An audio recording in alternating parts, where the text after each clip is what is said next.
السلام علیکم۔ ایک بہت ہی پیاری حدیث ہے جس کا عنوان ہے جنت کا خزانہ۔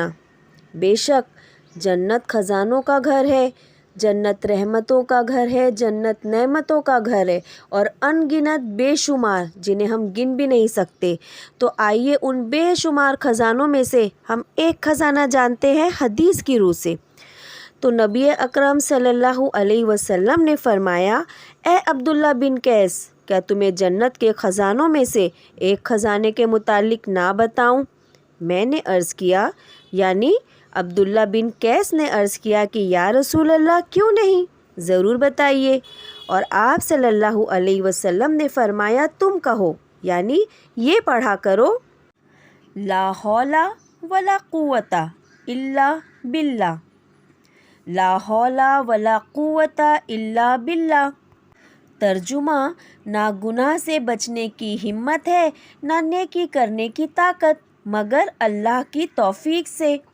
آسان لفظوں میں کہوں تو گناہ سے بچنے کی توفیق بھی اللہ ہی دیتا ہے اور نیکی کرنے کی طاقت بھی اللہ ہی کی ذات سے ملتی ہے۔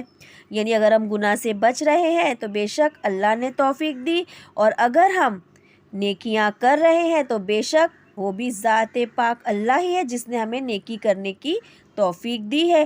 کتنا پیارا ذکر ہے نا، کتنے پیارے کلمات ہیں، اور اگر جنت کے خزانے ہیں تو کیوں نہ ان خزانوں کو سمیٹ لیں، کیونکہ خزانہ تو خزانہ ہی ہے اور یہ تو جنت کا خزانہ ہے۔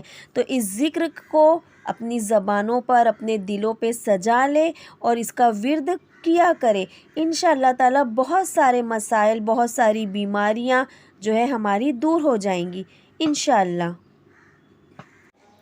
ایک اور حدیث میں ارشاد ہے کہ لا حول ولا قوت الا باللہ 99 مرضوں کی دوا ہے۔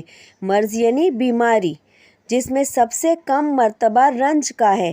رنج، الم، غم، ڈپریشن، ٹینشن، آج ہر کسی کا مسئلہ ہے ٹینشن، چاہے وہ کسی بھی قسم کا ہو۔ تو جو یہ ذکر کرے گا کہ لا حول ولا قوت الا باللہ، تو انشاءاللہ تعالی اس کے رنج، الم، غم، ٹینشن دور ہو جائیں گے۔ تو کتنا پیارا ذکر ہے نا۔ ایک اور حدیث میں ہے کہ مصیبتوں کے 70 دروازے بند ہو جاتے ہیں جو اس کا ذکر کرتا ہے۔